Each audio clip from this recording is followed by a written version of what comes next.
It's all gone wrong. My little butterfly.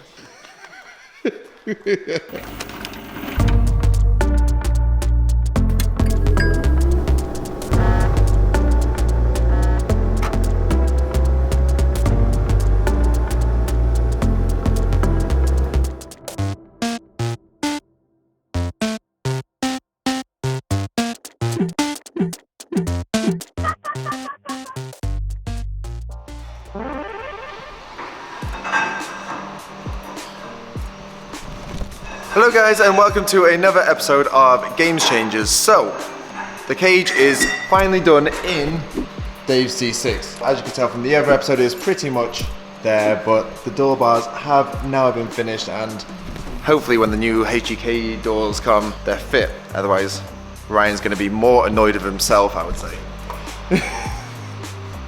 He's praying to everyone. A nice little touch that he's done that is more for aesthetics rather than a pit. Yeah. So usually the whole chassis of the car is steel, so as you can see he's put some gussets on there. But this is aluminum, so you can't actually weld to that what you would usually do. So what he's done is bolted it to there and then welded it in there. With temporary bolts. They're sorry, he wants to be very clear that temporary bolts. He's going to get some flat ones so it looks nicer. And the other gusset that he's put in there, which I'm not sure how to break this to you. I'm fairly sure the firewall is going to completely cover this. So he's put gussets in the back here, which do look very tasty, but we're not sure how the firewall is going to be. Going here. And then, yeah, so I mean, they're there. I mean, you might be able to see them from one angle. But they look great. You've done a great job on the cage and everything like that. I'm happy enough with it. Dave's delighted with it, so. So the cage is now all complete. So he's now moving to the back. You said in the previous episode that you're chopping this off, so you can see the lines actually already started chopping. But gonna cut these off. Gonna make a support for this. Careful with that, it's gonna crack. And yeah, just bumper bar support for this, and maybe some side impact bars, collapsible stuff. The last thing you want is to put nothing there, and then you put your panels on and you do a burnout in the whole car. I'm not sure what that was, but apparently that's what will happen. So that's what you're going to be doing on the back. At the end of this episode, hopefully the car will be ready for paint. Jeez, that's a big claim there now. We'll try and keep you to that, so you crack on with what you're doing. On other news, I'd like to thank all you guys in the comments for helping me out. This is actually one of your guys' solutions that actually got me through to the solution of the sump situation for the MX-5. So we went around a few fabricators, few places, got some options, and to be honest, it was all you guys with your reviews of the place and everything like that which got us down to the final solution, which was there's a crowd in the UK called G19 Engineering, and they don't actually do the sump, but they've made sumps for standard MX-5 engines and Escort engines and everything like that. So I sent them an email to see if they could help out, and they are taking on the job, and there's only a 2-week wait time before we can get it back. It's all parceled up, ready to go to ship to them. And fingers crossed, that will work. So the reason I didn't get the sump from America, the main reason is because it took 7 weeks to get here. And the price was fine, it wasn't too expensive, it was a good solution, but 7 weeks, and say for example there is a problem with it or it gets lost in customs, then you go maybe another 7 weeks without it. So we really need it as fast as possible so Ryan can start mocking in the engine as soon as possible. On a final bit of news, I got a new cup the other day. It was the only colour there, and I realised when I got to the shed, I didn't even twig this in the shop. Look how close that is! The only downside to it, doesn't actually fit in the cup holder in my car, so it's actually a pretty useless cup. Right, we're gonna let Ryan crack on and cut to a montage of what he's doing.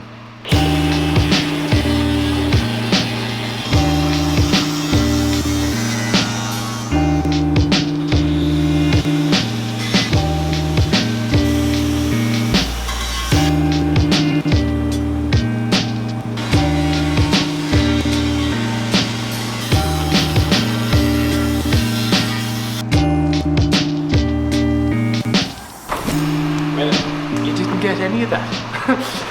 Well, it's off now. There is nothing. Oh, yeah.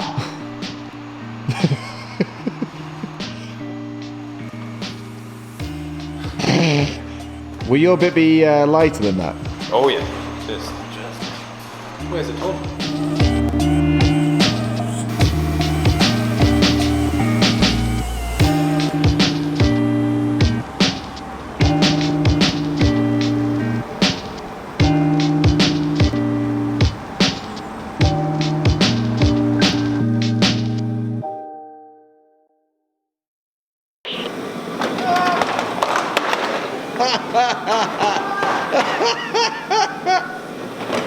It's all gone wrong. Don't show that today. Okay, so we've come to the end of the day. The car is looking like a car again for the first time in probably a month since we started the actual project. We haven't got too much done today, if we're going to be honest, have we? Because we don't have the correct piping. So we're doing the rear space frame, and in the regulations, we can't use anything bigger than 30 mil. So we're going to use 25 mil. Just have to wait and get some tomorrow. So we're going to get that tomorrow, and hopefully all this will be done. But I always say we, it's not me. Ryan's made a plan. So his plan is to mount the tank first. So we're going to try and mount the tank somewhere like that. And we'll build a removable, we'll plate them up, the end of the legs, and we'll build a removable frame on the back. Something that can take a bit of a hit.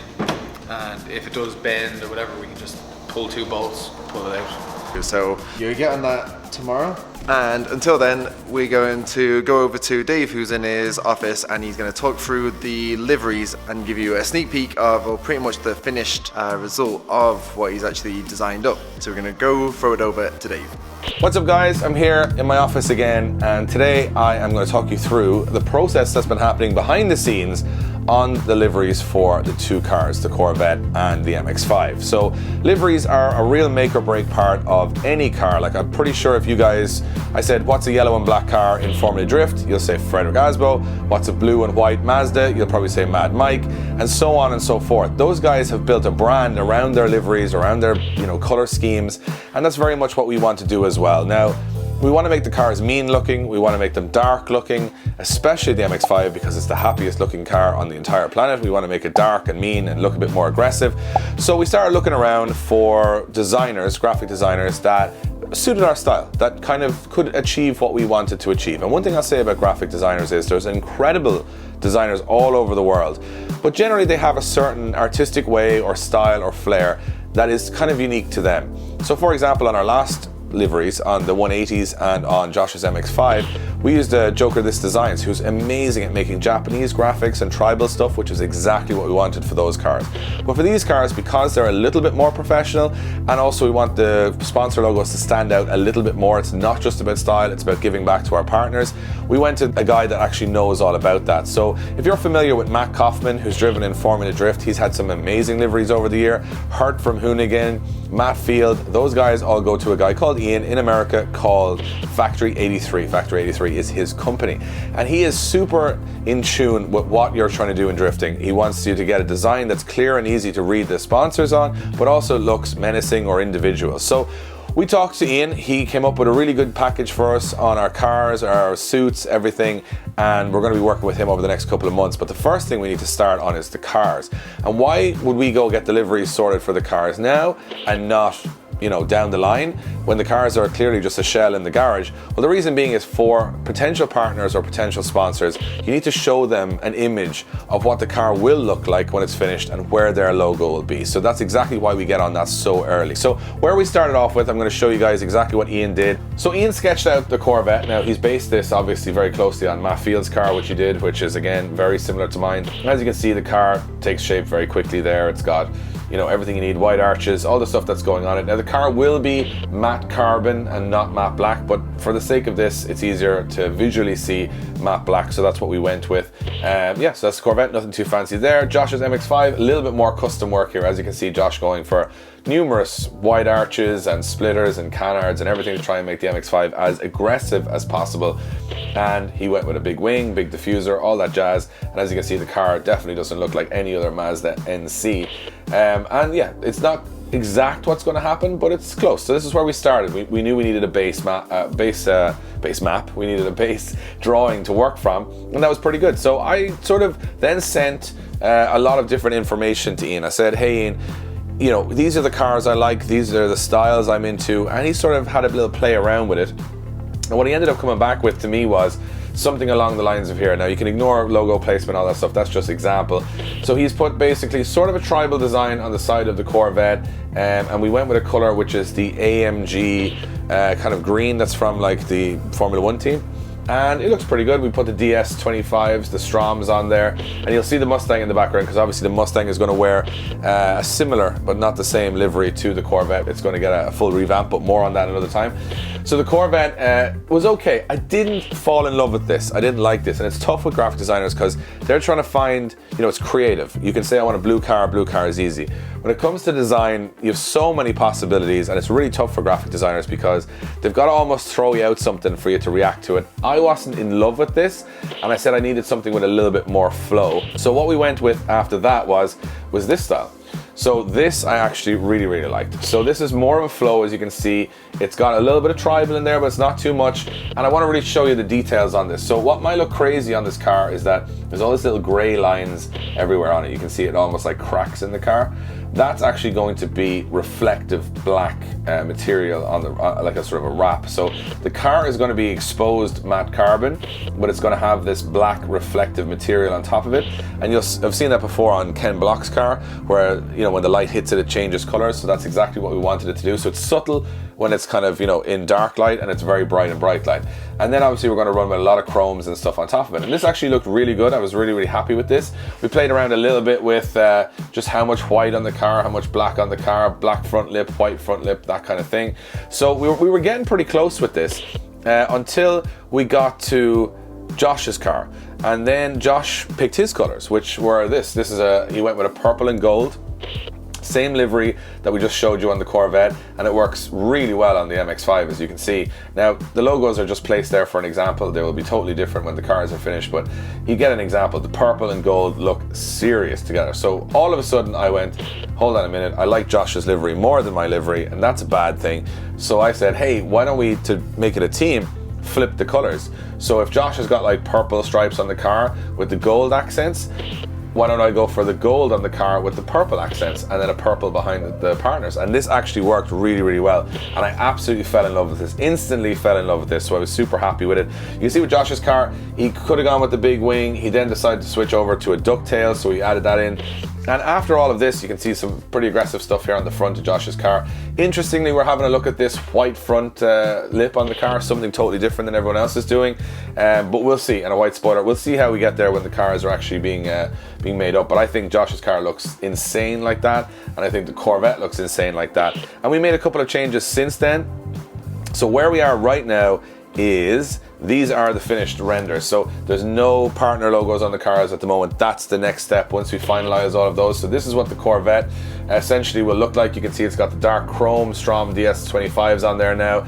It's got a matte carbon body. It's got all of your, you know, reflective golds, chromes, purple chromes. It's a lot going on, but it's going to be very cool. And as you can see here on Josh's car, he's got, obviously bodywork may change. They're going to do a custom body kit for that car, but it will be something very along these lines. And as you can see, also has the DS25s on there. And look how aggressive that looks for a Mazda MX-5 NC. They are the smiliest, stupidest looking MX-5 in the world, that model, but I think this one could be the coolest one yet. So if it turns out something like this, it'll be pretty insane.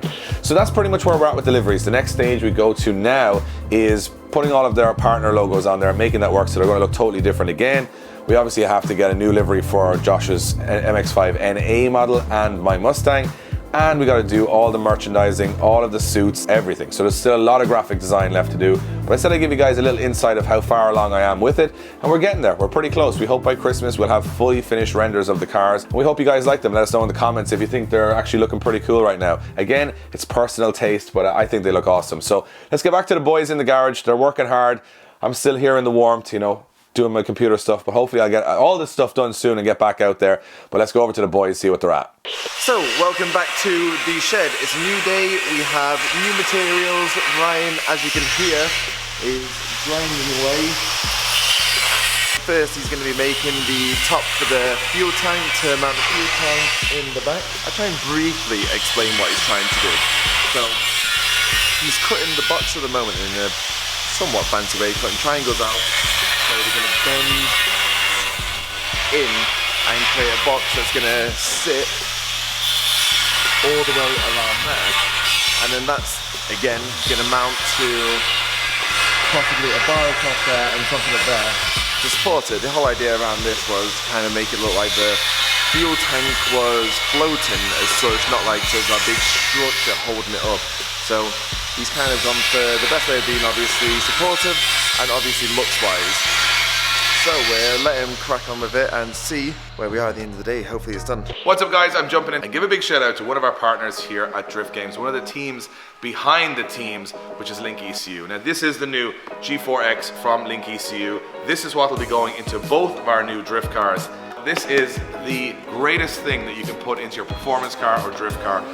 Look, Josh built an engine, a 1.6 stock block MX-5 running 310 horsepower. And on the first day, it was about to blow up like everyone would. But this little baby basically said there's something wrong here and shut the car down. Well, at least we have an ECU that can figure that out. So smoke your tires, not your engine. Get onto the Link ECU website, check out their G4X range if it's available for your road car or your drift car, and join us on track and stay on track with Link ECU.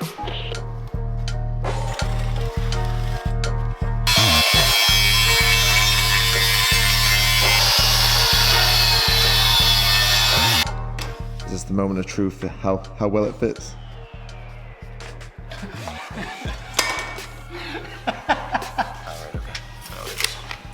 I know what I did down there.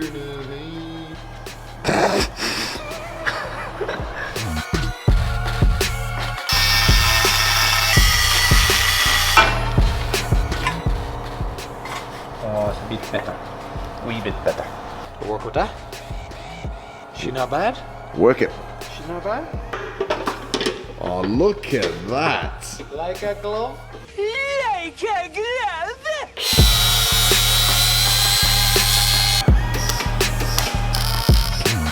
Imagine this, my face in high def.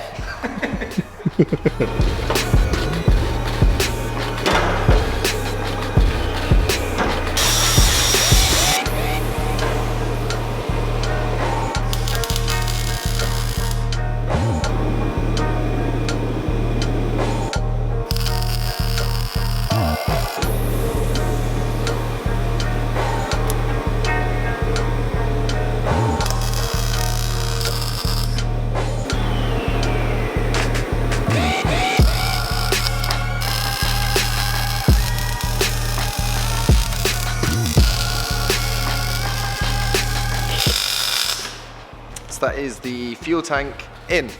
This is what I was trying to explain this morning, but I couldn't really, and I just said you figure it out after, so hopefully you figured it out. So this is the base frame of it. Oh no. Fits. So your whole design around this was to kind of make it so it sounded like it was floating almost. Yeah, it looked like it's floating. It's more for just to... There's nothing else to mount it off.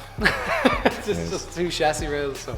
So you happy with this? Yeah, I'm happy to start tubing up the rear of it now. So instead of just slapping bars on, Ryan said he wants it to be aesthetically nice as well as functionally nice. Yeah, it's gotta work. It's gotta look good. There's only two things he's looking for. Alright, so let him crack on with that, and again, the pressure's on to finish before the end of this episode, so he set himself this target, so I don't feel bad in saying that if I'm going to be completely honest.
I've only literally realised how much Ryan chases perfection. So he's got 3 welds there split, and I can guarantee you're thinking now, is there an equal distance between each weld? There's not. That's what I'm saying when I just weld the whole lot. I'm not sure if you guys would be the same as Ryan. He's winding himself up over it now. Wayne, can we get your opinion on this? Yeah, Ryan's not sure if there's an equal distance between each weld, if he should weld it all or leave it like that. Or just leave I wouldn't weld the whole plate, no. No? No. Right, that's foreman. The foreman has spoken. So a man that chases perfection. I've got just the thing for you. I've got a few bolts. What'd you get me? What'd you get me? That is not okay. There are a few bolts. What's that? 2 are the I same. have one Allen key head, one 10, and a different type of 10. Just shove one through. All it needs to do is hold it till tomorrow, and then we get some nice bolts. This is temporary. Stop hitting me, Josh. You get it right.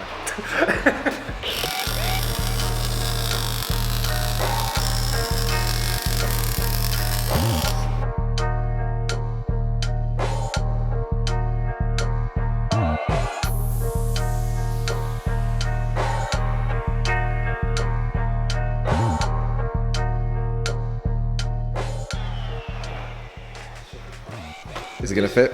I don't think so. But if this fits, I'm a f***ing legend. But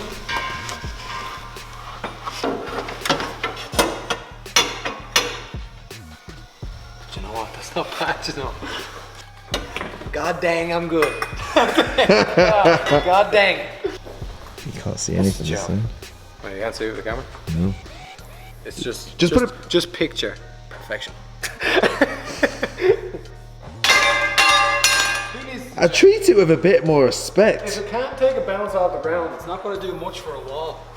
The problem I have now is I usually bend it to like, 5 or 10 degrees less than my measurements, and I'll bend. So it. now you don't fully. Now I don't know what it is. It's perfect, and now I don't know what it went to.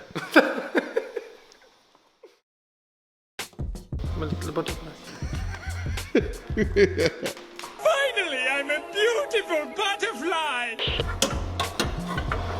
Beauty, mate. Absolute beauty. Yeah, it's a little far away from there, which I probably could have. But then again, that's not a bad place, but you No, do you want kind it of want it to to. come in a bit. You do want a bit of push there because that is going to be the majority of the And at the same time, potential impacts. So how you putting them on? make plate brackets now, but we've no bolts. Told you, we have bolts. This was what came out of my car. Big Tesco bag full of bolts. Me and you do not have the same. There you go. Look at this. There's a big bolt here. You that'll go through anything. I'm gonna make the brackets and I'm gonna bring bolts in the morning, and I'll do it in the morning. But I'll do the jacking point now. Why are you standing around? As you said, it's late at night. This is why we're here so late. Honestly, I've had to move in here because we said we're going to finish this in the video, and we're very determined to finish in this video. We are determined. Listen, we're a team. I'm working. You're just sitting waiting. I can't hear you. I can't hear you. You gotta go back to work.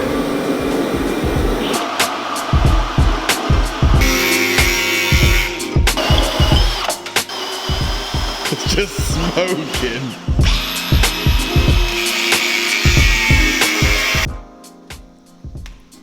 So at that angle, is support jacking up the car? That's like 38mm roll cage shoe. That'll take should take a good bit of strength now. What time is it? It is almost 11:30. What time did I get here this morning? So I left the house at like 7:15. No one wants to hear your sob story.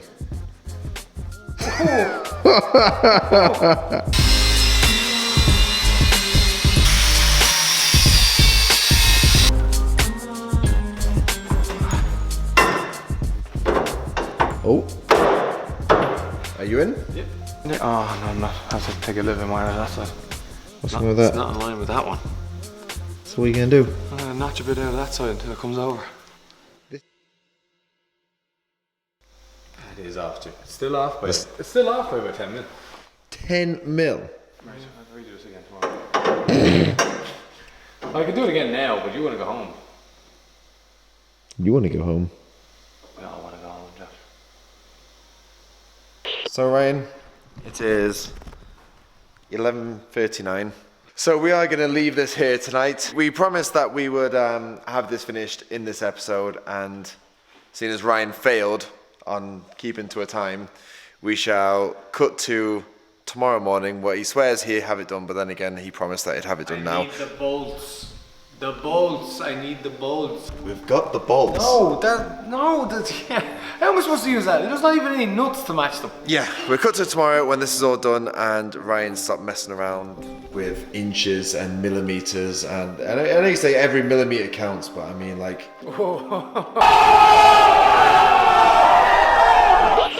Right, see you tomorrow for the finished product.